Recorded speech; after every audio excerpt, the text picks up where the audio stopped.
తెలుసు, నేను ప్రత్యేకంగా చెప్పట్లేదు. శ్మశానానికి వెళ్ళి రాత్రి పడుకున్నటువంటి వ్యక్తి గురించి ఇంకా మనం ప్రత్యేకంగా చెప్పాలి. తెల్లారి న్యూస్ పేపర్ వేసేటువంటి వ్యక్తి గురించి మీ నియోజకవర్గం అందరికీ కూడా తెలుసు. నిన్న మొన్న చేతికి సెలైన్ కూడా పెట్టుకుని పనిచేస్తుంటే లోకేష్ గారు మంచి పద్ధతి కాదని చెప్పారు. ఈ విధంగా ఆయన చేపట్టినటువంటి కార్యక్రమం ఒక అద్భుతమైనటువంటి కార్యక్రమం. దీన్నే చక్కగా ఉపయోగించుకోవాల్సినటువంటి బాధ్యత మనందరి మీద కూడా ఉన్నది. ఏ రకంగా ఉపయోగించుకోవాలనేది దగ్గర రామానాయుడు గారు చాలా స్పష్టంగా చెప్పడం. దీన్ని కోఆర్డినేట్ చేయడం, దీన్ని సూపర్వైజ్ చేయడం, తగినటువంటి స్టాఫ్ సెలెక్ట్ చేయడం, అవనగడ్డలో ఉన్నటువంటి ఇన్స్టిట్యూట్ అక్కడి నుంచి టీచర్స్ రప్పించడం. ఏంటి అవనగడ్డ ఇన్స్టిట్యూట్ ప్రత్యేకత అని అడిగితే రాష్ట్రంలో డిఎస్సిలో వచ్చేటువంటి జాబులు సగం జాబులు ఆ ప్రగతి ఇన్స్టిట్యూషన్ వరకు వస్తే అంత అద్భుతమైనటువంటి కోచింగ్ ఇస్తారని చెప్పారు. అంటే డబ్బు ఖర్చు అవుతుంది అనేటువంటి ఆలోచన లేకుండా ఏ విధంగా నిర్వహించడం అనేది రాష్ట్రంలో ఏ శాసనసభ్యుడికి కూడా సాధ్యం కాదు అనేటువంటి 8 లక్షల రూపాయల మెటీరియల్ ఖర్చు. ఎందుకు మనకి ఇటువంటి ఆలోచన రాలేదంటే రామానాయుడు గారు మన తెలివితేటలు నాకు ఎందుకు నాకు రాలేదు ఈ ఆలోచన? లేకపోతే ఇటువంటి వాడికి నాకు తెలియదు. ఈ రకం బయట కొన్ని కోచింగ్ సెంటర్ గోపి చెప్పారు, మన ఎవరు కూడా అన్ని సౌకర్యాలు ఇచ్చి ఆయనకి ఐడియా రాలేదేమో, లేకపోతే బస్ పాస్ కూడా ఇప్పించేవాడు.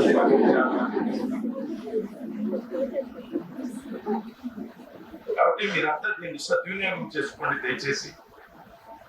ఇటువంటి శాసనసభ్యుడు మంత్రి గారు ఈ నియోజకవర్గానికి మనకి మీకు అందరికీ కూడా తరపడం అనేది లేదు, పొగట్టు కాదు. నిజంగా అందరూ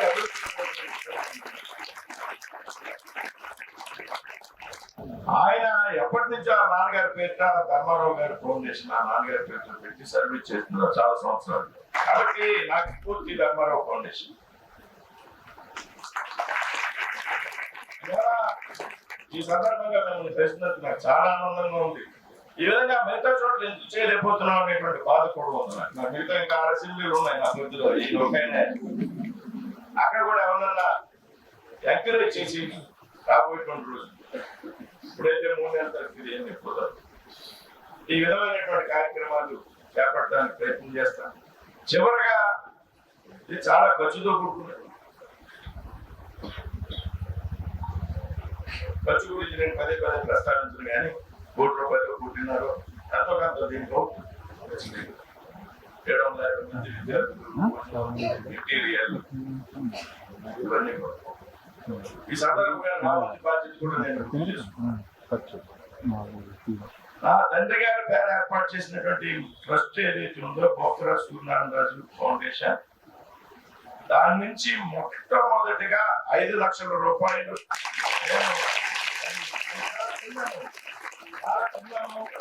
ఈ సందర్భంలో ఎందుకంటే నేను చేసేటువంటి వ్యక్తులకి ఎంకరేజ్మెంట్ ఉండాలనేటువంటి ఆలోచనతో మొట్టమొదటిగా ఆ ట్రస్ట్ నుంచి నేను ఈ కోచింగ్ సెంటర్ కోసం నేను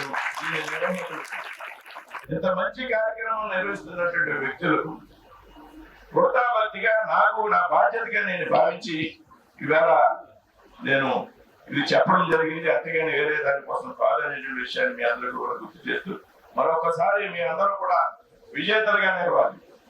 పాలకోడు టౌన్ లో మీ ఫ్లెక్స్లు కనపడాలి,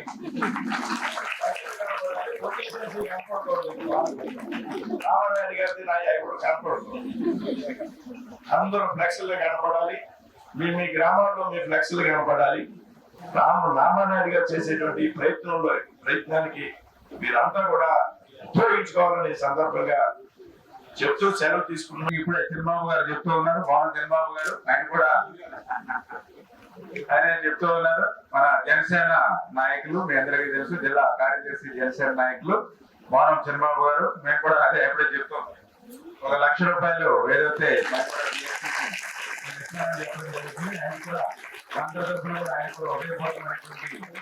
మరిన్ని వీడియోస్ కోసం ఛానల్ ని సబ్స్క్రైబ్ చేయండి. లేటెస్ట్ అప్డేట్స్ కోసం వాట్సాప్ ఛానల్ ని ఫాలో అవ్వండి. ఆ లింక్ డిస్క్రిప్షన్ లో ఉంది.